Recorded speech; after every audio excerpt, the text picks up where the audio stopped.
Welcome to Topline Hotline. Hello, everybody. Welcome to Thursday. It is Topline Hotline. You know Topline Hotline. It is that very sexual, very intense, very intimate short-form podcast that is not sexual, intimate, or any of those. I don't know what I'm doing. Anyway, it's Topline Hotline. We're going to answer one question from the Pavilion community or from the world at large about GTM. It is not anything inappropriate. If you stumbled onto this podcast and you heard me talk in a weird voice, you'll just know that that's the way that we do it. But really, it is pretty good. We've got Asad Zaman, CEO, Sales Talent Agency, and we've got AJ Bruno, CEO of QuotaPath and lover of American Airlines. We're all here, and we're ready to answer some questions about go-to-market.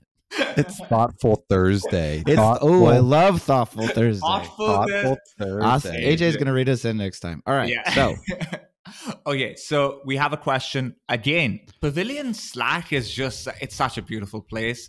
I spend so much time just going through things over there. So I found a question that I think would be fun to dig into. The person says, "Good afternoon, folks. I'm thinking of transitioning my top account executive into a team lead. This is an activating topic, as some folks have told me that there's no guarantee that a good salesperson will become a good sales leader. But it also seems that every great sales leader was a good salesperson at some point. This rep wants the move, and if it works, it'll be good for us. But how do I ensure that I'm making the right move and not going to end up losing my top rep and have a bad manager and unhappy reps under that manager as a result?" Sam. I'm not starting because this is a perfect question for Mr. Anthony John. Is it John or James? James. Anthony James Bruno the third. The third. Perfect Let's do question. I have a contrarian view on team leads in general. I am very pro team leads. That is contrarian. I love this. I am very pro team leads. But there are some guardrails around this, so I want to be really clear about this. Team leads give a perfect stepping stone to someone that you are unsure is going to be a real manager, and without giving them the whole thing. And here's how I think about this.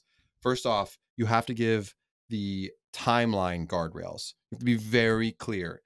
I want to be also clear that the team lead, when done correctly, is the hardest role in the entire organization. Yeah. It's a lot of fucking work. You're going to spend a lot of time and living in two different worlds with your individual sales quota, and managing a team can be really challenging.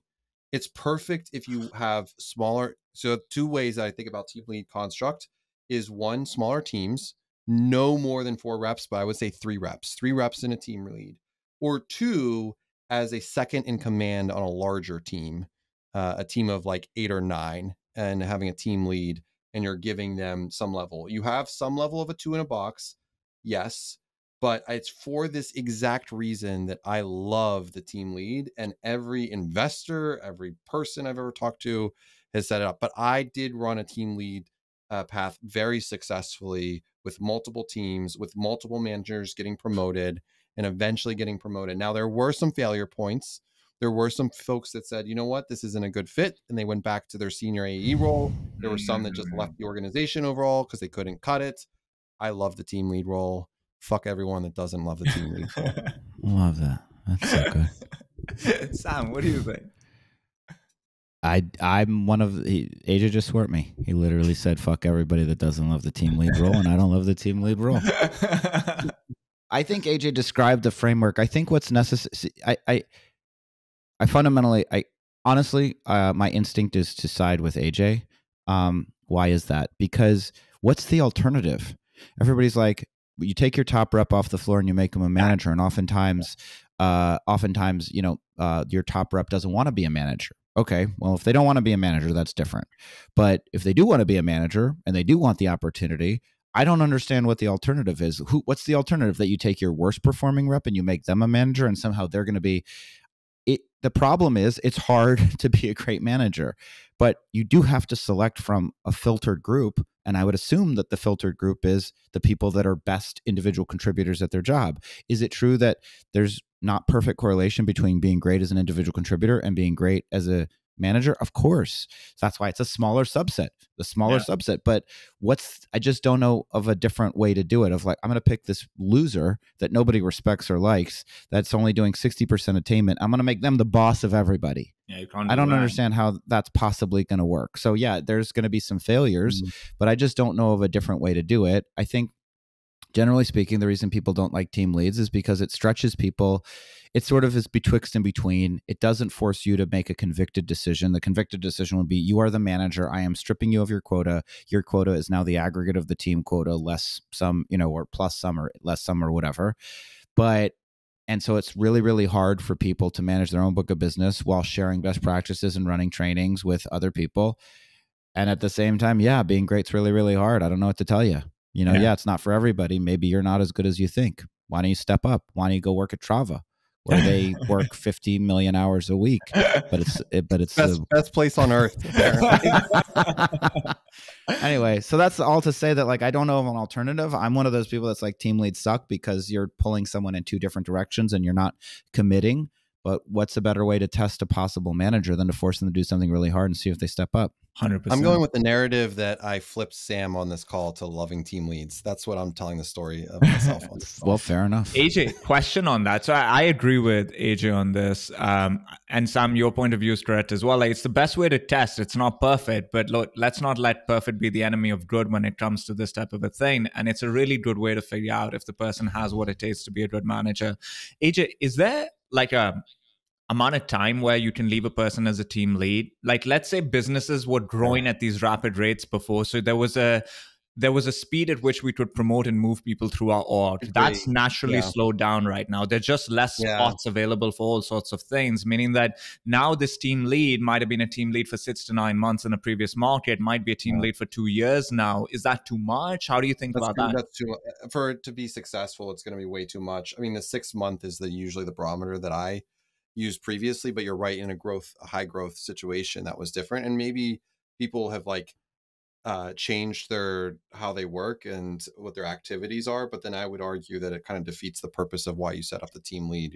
You're stretching them in the first place and you're pushing them. And I had one person that was in a team lead for a year and that was just way too long. And it would it was a drag on them. And so I ended up shipping them to the UK to open our UK office. Well, aren't you a nice person? I would also say that,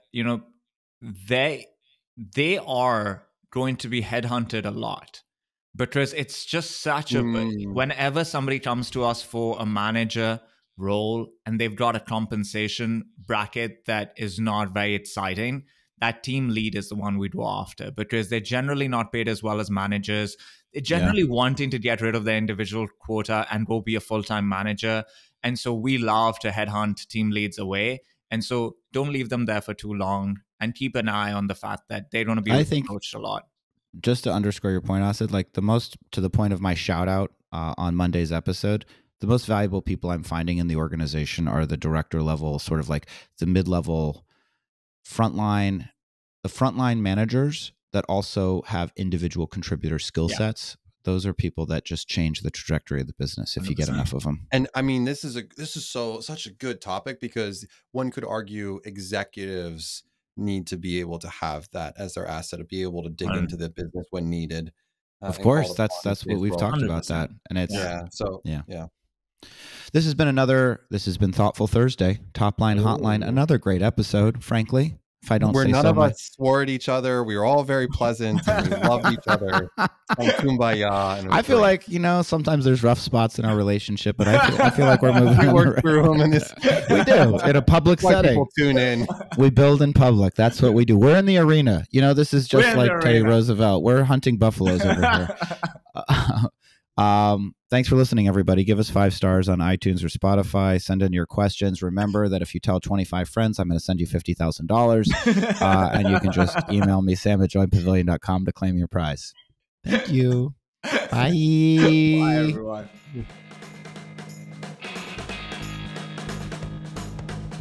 Thanks for listening to Topline Hotline.